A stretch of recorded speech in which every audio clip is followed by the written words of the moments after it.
I am Enyuna Mabiti. I'm a medical doctor. One day at work, it dawned on me that if I or any other colleague took ill and needed a defibrillator, we were most likely going to die because we did not have one. Most facilities do not have this, as well as other vital working equipment that we need in our line of work. Most often, I refrain from listening to the news because there will be reports of misuse of public funds, and I find that very, very demoralizing, because I juxtapose that to how those resources or monies would have improved my work as a doctor.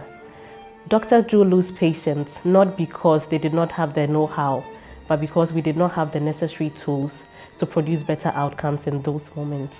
This is why I think that the Ghana, as it is today, can and should really, really be better. I would describe the Ghanaian situation as a nation with huge, vast potential,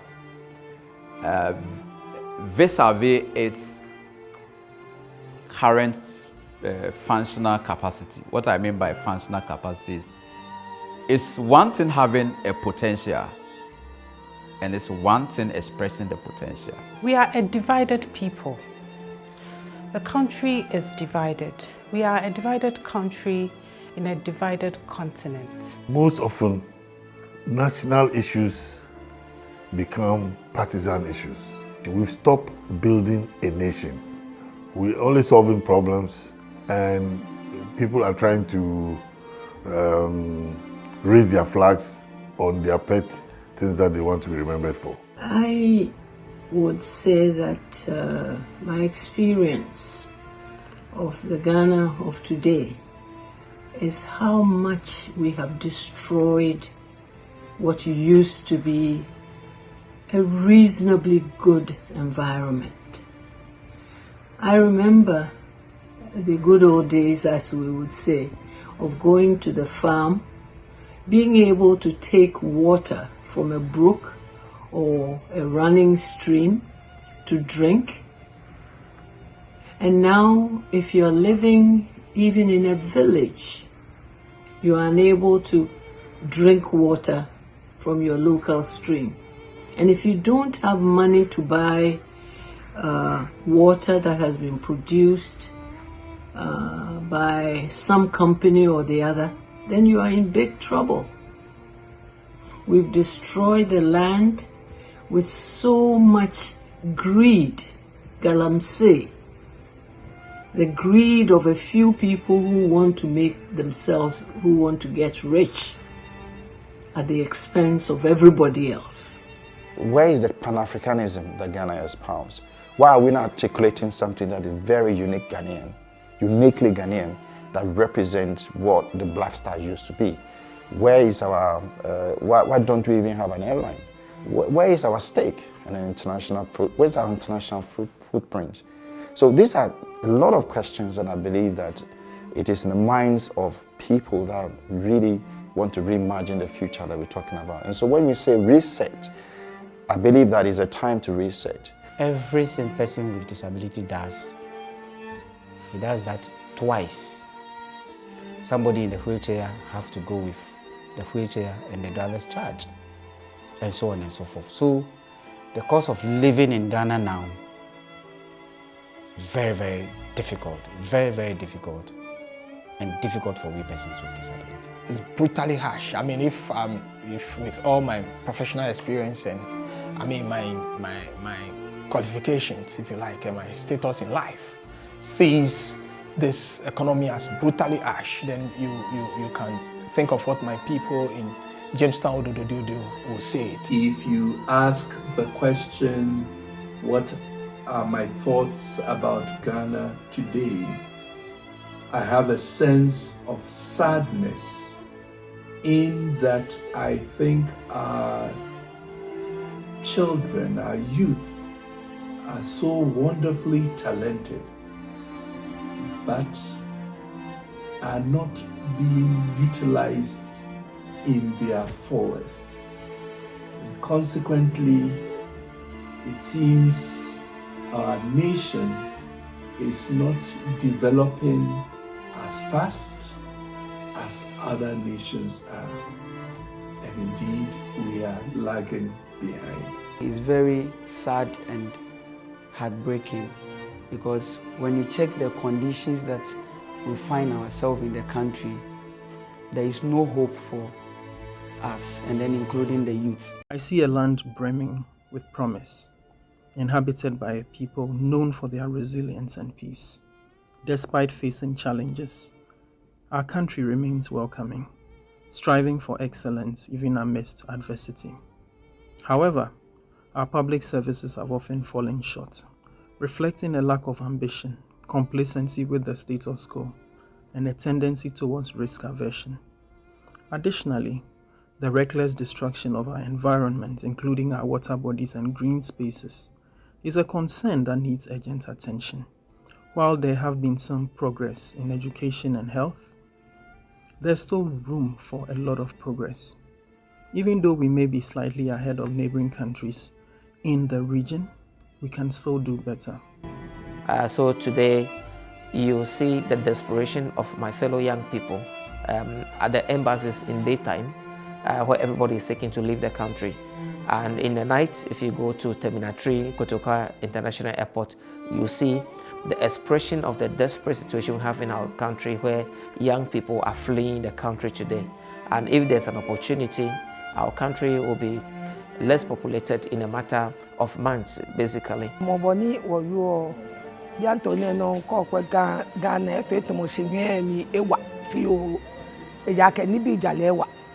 Nikanibi jala wape no fia no hu ya wen ni efe tomo dollar temwe petrol hu anme no ni petrol no aka hi oja to fe ke baga. What I hope for in Ghana, I hope that we will get a leadership that would lead us on a more productive path. Now, as to what we are going to call that increase in productivity, whether we are going to call it a 24-hour economy or whether we're going to call it domestication, it doesn't matter what we call it. But to make any progress, we must increase our productivity. We must become better organized. National level decision making has to be done in a different way. I mean, how do we sit here with all that we know in microbiology, for example, and sit here and watch the health ministry or the government, so to speak, supervise spraying of classrooms that had been closed for months against COVID?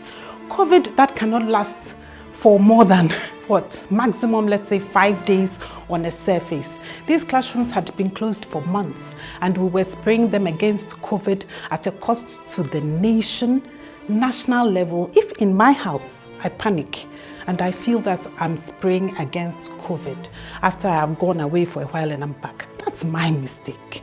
But national level. We have to adapt what we call meritocracy.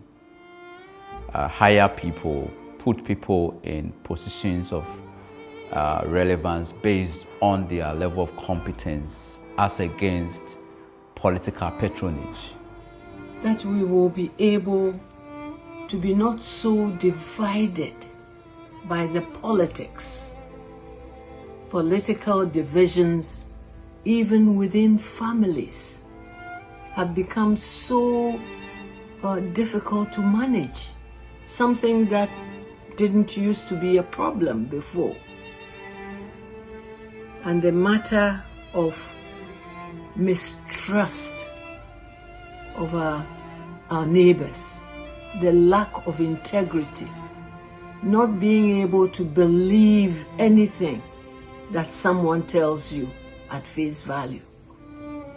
This did not used to be us as Ghanaians. Cafe mla abiwo wada sane ejake gohu wo yedwemu ni taflache ka ka shino ebaye emu wo cafe wo na ka ke ni ejepo ba na ka na shino na wie shino na ka wo salima kwe ni efe papa ni wonye wo ka chuni.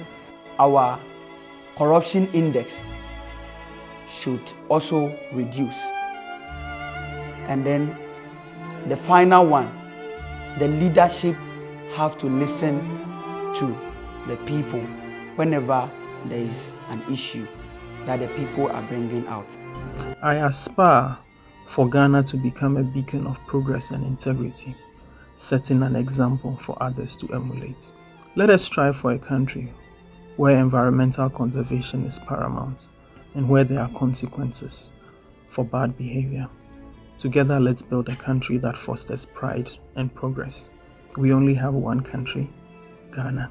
Let's not destroy it. My hope for the future of Ghana tomorrow starts first and foremost with bringing, or more or less pulling the brake on complete state capture, theft, plunder, and misgovernance, display of arrogance, and the actions of our duty bearers to make us believe that some group of people in our country have license to misgovern.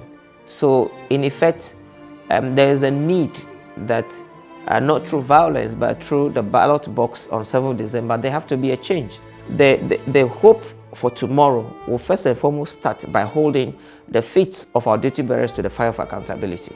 Persons with disability are ready to work. We are not ready to be on the street because there is no job. That's why you find us on the street. And persons with disability on the street have drive a lot of people, able people also in there, which we tend to be professional beggars. But they are using us.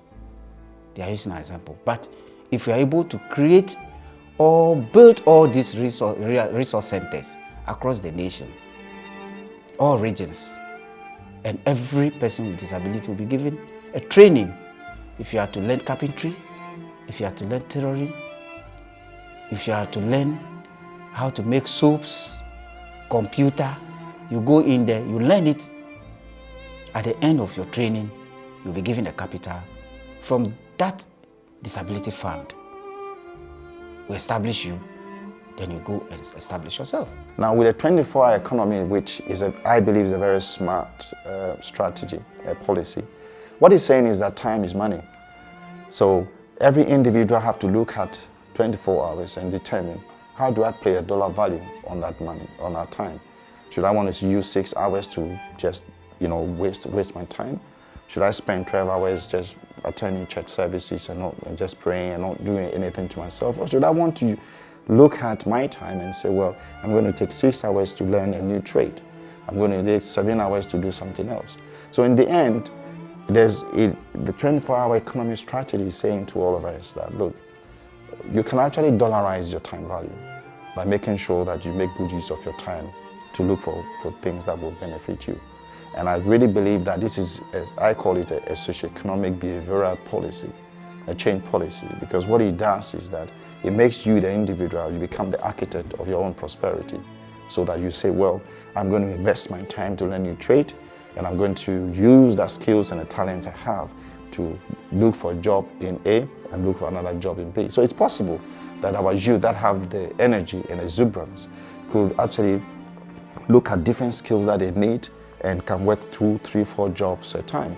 This is how you grow economy, you grow nations. And that's what I believe we need to be heading towards. I hope that we will identify 2 or 3 other relatively small countries, Taiwan, Rwanda, Singapore, identify what they did well, and then utilize that same methodology in order to enhance ourselves. And finally, I do hope that we would begin to think positively about ourselves, stress the successes that we have, and in so doing, Ghana would move forward. Our educational systems will be reoriented first to solve our agric problems. Our health systems must be recreated in such a way that we are building a nation, and we will get there. We need a culture of hope. We need mental and emotional stability and no imbalances. People can believe that wherever they plant themselves, wherever they are positioned, they can succeed at all costs. It doesn't really matter where exactly you are if you have the right mindset and the goals and the shared drive and determination to succeed at all costs. So I wish for all people a culture of hope, a culture of belief, and a culture of appreciation for who they are as an individual, to rise up to the occasion and begin to believe that Ghana is also a place where all things will be possible for the future. Never in the history of Ghana have we seen such pain, such difficult economic life. And the only thing we have is to change. And change is the constant. Let's change and change for better. I look forward to seeing a Ghana that is fertile for young people to achieve their dreams. We do not have to put in a position where we have to choose between a Dutch passport and a PhD. I look forward to a Ghana that is green enough such that young doctors like myself do not have to travel abroad in search of greener pastures. A Ghanaian society that epitomizes meritocracy and patriotism. A Ghanaian society whose people and leaders are selfless, not lawless, do not settle for mediocrity, and have very, very high standards in all facets of national life.